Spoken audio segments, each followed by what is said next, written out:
Radhe Radhe everyone. খাওয়া দাওয়া করেই রওনা দিয়েছিলাম গ্রামের বাড়িতে।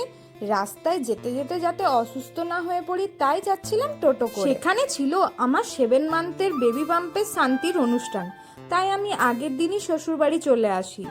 এসেই বরের সাথে করলাম একটু গল্প। দেখলাম মায়ের অলরেডি ঠাকুর ঘরে আলপনা দেওয়া হয়ে গেছে।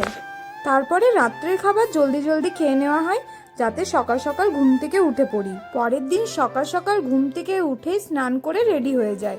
এরপর বাড়িতে পুরোহিত মশা আসা মাত্রই আমি আমার বিয়ের শাড়িটা পরে নিই।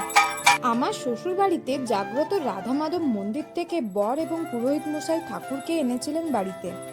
এই ঠাকুর নাকি এসেছিলেন আমাদের বাড়িতে প্রায় 37 বছর আগে।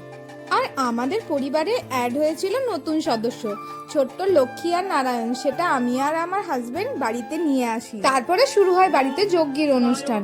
ভিডিওটি ভালো লাগলে চ্যানেলটিকে সাবস্ক্রাইব করে দিও।